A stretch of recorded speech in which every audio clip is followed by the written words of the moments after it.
Pastor Mike here. I want to talk about the second horseman of the apocalypse today.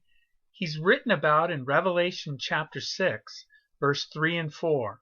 It reads, "When he opened the second seal, I heard the second living creature say, 'Come!' And out came another horse, bright red.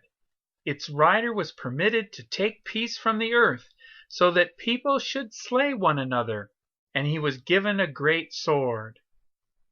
And so we have the description of the second horseman of the apocalypse.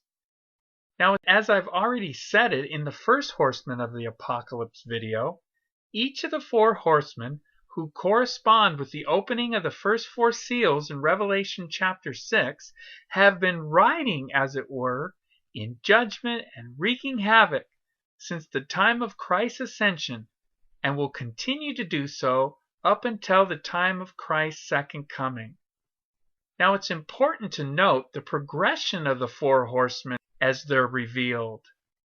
They work in tandem. The first horseman, symbolically representing tyranny, is followed by the second horseman in what he symbolically represents, which is an outflow of tyranny.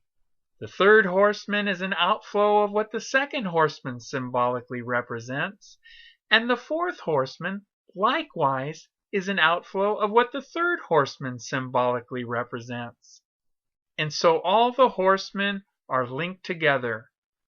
In particular, the second horseman is described as riding a bright red horse. He's permitted to take peace from the earth so that people should slay one another, and he's given a great sword.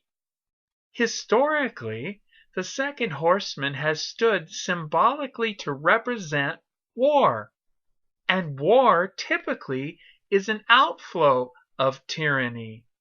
But more than just war, the second horseman symbolically represents any bloodshed where man slaughters his fellow man. In his popular commentary on the book of Revelation, Dr. Lewis Brighton says it this way: "Clearly, the rider of the red horse symbolizes warfare, but in addition, he represents any sort of unlawful killing and murder." Dr. Brighton goes on, "Throughout the time period covered by the prophetic message of Revelation, from the victory of the Lord Christ on the cross up to his second coming, peace and tranquility will be the exception. The general rule will be wars and rumors of war, violence, murders, insurrections, and the like." Dr. Brighton concludes, "It is for this reason that Paul urged his fellow Christians to pray for peace and for an orderly and quiet life, for he knew that only God could grant such." And so we have the second horseman of the apocalypse. He's an outflow of the first horseman, tyranny. He symbolizes war, man slaughtering his fellow man, any sort of unlawful killing and murder.